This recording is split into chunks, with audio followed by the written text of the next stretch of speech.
So we've got to talk about Rasmus Dahlin. A lot of people are going to be talking about Rasmus Dahlin. In fact, I think he's going to be the topic of discussion for probably the whole season because even if he corrects his game and he starts playing really well, we got to think about what we're going to pay him. So you could be talking about his contract. So either way, he's going to be at the top of the list of players we are going to be talking about this year. But right now, it's about his poor play. And I think a lot of people are going to be talking, with labels, labeling him a bust or labeling him overrated. And I'm really just not interested in that.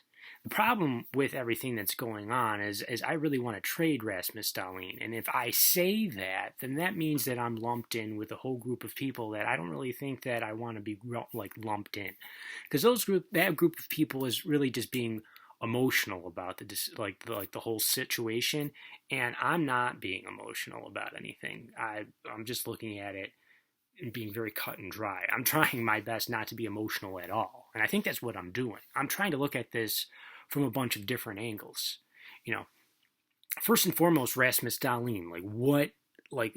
It's the interesting thing about him is I don't think we were ever thinking that we would have something like this, right? Like the year that we won the lottery to draft Rasmus Dahlin, if you asked any Sabres fan, beginning that season, they probably would have told you, hey, I want them I want them to make the playoffs, and hey, if they lose in the first round but have a good showing, I think we would be pretty happy with that because it would say okay, this core is moving forward. That gives, Sam and Jack a little taste of what it's like to be in the playoffs, and then we can build from there. Well, that didn't happen. What ended up happening is we were, the worst team in the league, and we ended up winning this generational defenseman. And we thought, okay, well, this sucked, but this is kind of like the cherry on top of watching a bunch of really horrible hockey. And now we have a number one defenseman to go with our number one center, and he is generational, which means he should be impactful immediately. And let's go win some games. And that didn't happen.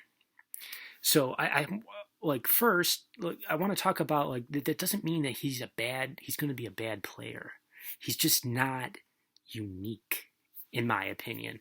If he takes a long time to develop, or it takes the same amount of time it would for a regular defenseman to develop, well, I'm sorry, that's not unique enough for me to be like, well, I can't touch this thing. This is special. It's not. It's special because Ray Ferraro told me he was special 5 years ago. It's not what I'm watching right now is not that. I'm watching a young defenseman who does some really cool stuff and then does some really dumb stuff, and it just seems all normal to me. And that's what I'm watching. So that's why I think he's expendable. And it's really because I'm looking at this because of Jack. And we don't really know what the future holds there. And you could be one of those people who say, well, he's under contract, so I really don't care. They can just keep him. And I think, I rack my brain trying to think of a situation in pro sports where a team has held a player hostage for multiple seasons. The only thing I can think of is Kirk Cousins. And the only reason I think that worked was because they were continuing to franchise tag him, which was, let's be honest here, overpaying Kirk Cousins for what his ability was, for him to stay on these one-off deals with Washington. That's what was happening. That's why that worked. And then eventually he was gone because they just couldn't do it anymore.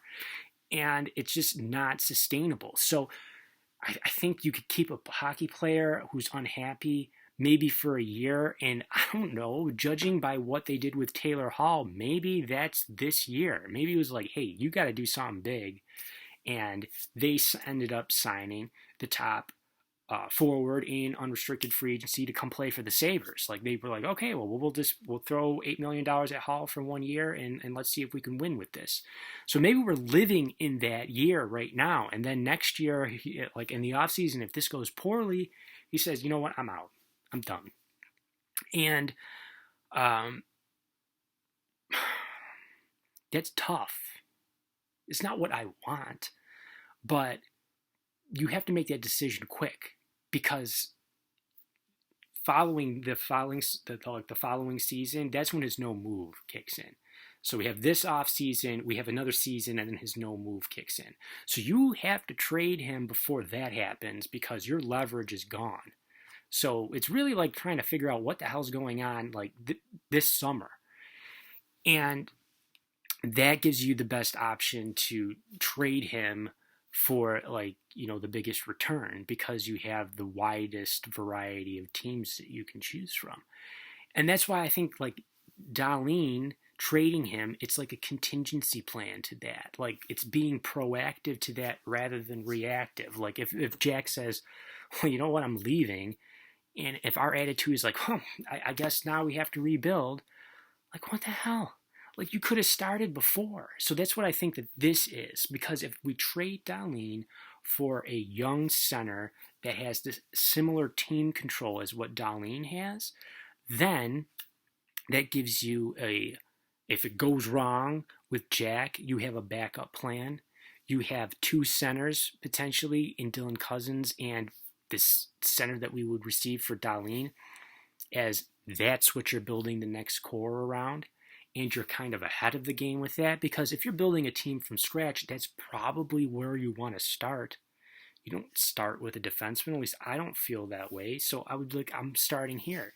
And then it also allows you to do whatever you want with that Jack Eichel trade. You don't have to say to yourself, it's like, I got to get his replacement. It's like, no. It's like, okay, one, we're trading him before his no move kicks in, so we got a wide group of teams to choose from. We can trade him wherever we want to trade him. And two, what's the best offer? Just give me the best player and just take that. And if it's a defenseman, it's a defenseman. And if that feels like shuffling deck chairs, like, yeah, it kind of is, but the team is really bad. So sometimes new faces, and those faces who are actually talented, maybe that's what we need. For some reason, maybe this just didn't work. I'm sorry, that's really frustrating, and I've been really invested in this too. But if this doesn't work, I'm not going to throw up my hands and be like, I'm done with this. Like, no, let's, build something else. You can win. I know we all envisioned that we had this dream of winning a Stanley Cup with Sam Reinhart and Jack Eichel, and I would love for that to happen. But if that doesn't happen, that doesn't mean that you can't win a Stanley Cup with other players. There's other good players in the league, and they do a whole hell of a lot more winning than the Buffalo Sabres and Jack Eichel. Now, this is not Jack's fault or anything, but sometimes things just don't work out. And I would like to be prepared if that does happen. And then let's say if he does stay. Wow, he decided to stay because they started to do some winning. Now you have a center on the team in addition to Dylan Cousins. Now, Dylan Cousins looks really good, but you should hedge your bets with young players. If Casey Middlestat taught us anything, he taught us that.